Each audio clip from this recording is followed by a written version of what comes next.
Hello there, everybody, and welcome back to the high school football area stat leaders for passing, receiving, rushing for all of our teams in the conferences around our area, as well as the Lucas Cubs, Tiffin Calvert, Hillsdale, and what's the other one?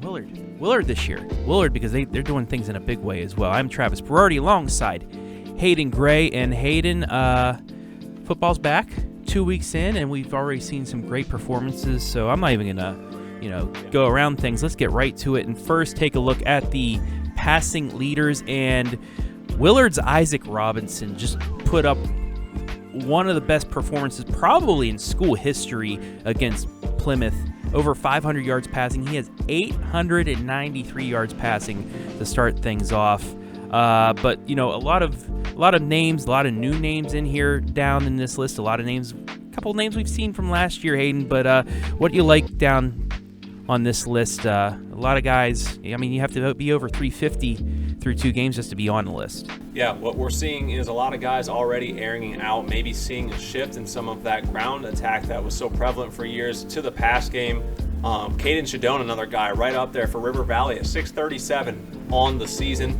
And the Shelby Whippets, Braden DeVito, the freshman quarterback, 543 yards on 28 completions. So after that first week, they decided to go with him, and he's really showing the dynamics that he has to be a scrambler and a passer. Really had a good game against Lexington that reeled in a lot of those. 543 yards along with 5 touchdowns.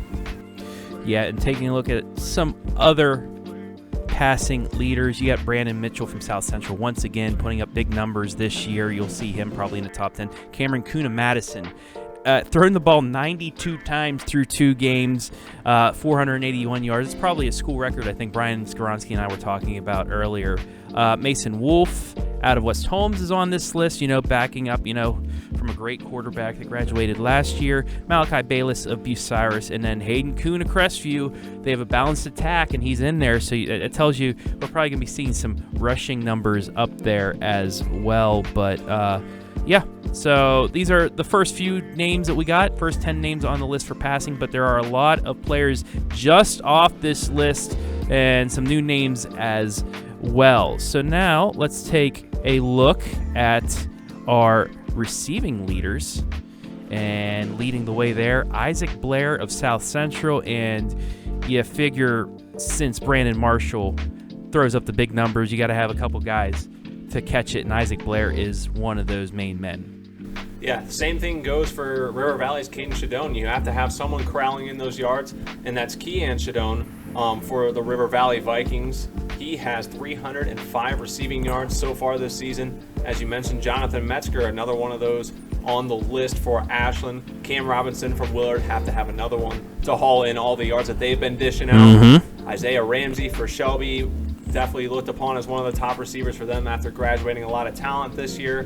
But we're going to jump down a list a bit and highlight Tyler Sanderson of Buckeye Central. This dude's been getting it done, had a monstrous game against Crestline. 3 touchdowns in that game, one of them coming on special teams, but 2 receiving touchdowns. It's obvious that he is going to be a crucial part of the receiving room for Buckeye Central. A Buckeye Central team that's 2-0. They knock off Crestview pretty easily and then go up to Fremont St. Joe's and pull off the close wins. So, Buckeye Central in some territory they haven't been to in the last few years. Hoping they can continue to do that. Maybe get a couple wins in the Northern 10 to get them possibly into the playoffs. I think we have them again at least one more time with the WQEL squad. So live and free, you will be seeing them. Trevor Vogt, Colonel Crawford, Parker Davis from Marion Harding also rounding out the list. So it's Blair, Shadone, Metzger, Robinson, Ramsey, Siniger, Klaus, Sanderson, Davis, and Vogt. Finally, to our rushing leaders and a familiar face there, Dane Nauman, once again, 436 yards, 136 yards in week 2, but 300 yards against Fredericktown opening night. Big. Only got in the end zone just once, but that was plenty for them as they won 17-14 over the Freddies. Then you have Tyler Johnson, the quarterback of Centerburg, 366 rushing yards, but a lot of good names on here, Hayden, coming up. And, once again, it's a mixture of guys from last year and some new faces. Yeah, you see towards that top, very K-Mac heavy. So down in the K-Mac, they do usually produce, those good running backs, and they've been leaning heavily upon them. You have Garrett George from Mount Gilead, 331 yards on the year and 5 touchdowns. Tegan Rule from Fredericktown finally getting back to just playing running back for the majority of his snaps. And then Lexington's Carter Newman, going to spotlight him real quick because I was at their game against Ontario week 1 where he did set the new school record, a 97-yard touchdown run. And then he also had some monstrous play in the loss to Shelby. But another quick running back for Lexington that obviously is going to bring that ground attack that they need. They've been struggling to pass the ball, and so they've been able to rely on Newman to pick up some yards on the ground.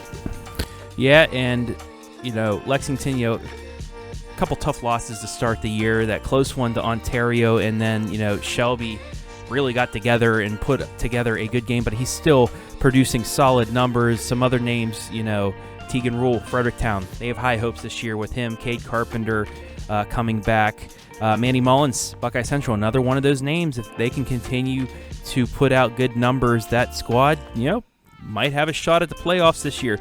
And usually, you get the rankings, there's always got to be somebody from St. Paul. Quincy Krabs this year, 260 yards in 2 games. Matthew Bland from Mount Gilead on the list. There's Addison Raymer from Crestview, Max Lauer from Northmore, so a couple other names as well that, were they're normal names on the list last year, and they're back there this year. But, already 436 is the leader in the clubhouse after week 2 with Dane Nauman, and you needed to get over 250 through 2 weeks, 125 yards a game just to make the top 10. So already we have some great athletes on this list, and there's still just a few yards separating 10th, 11th, 12th, and 13th, Hayden. So, this is going to be set for another fun season throughout the area.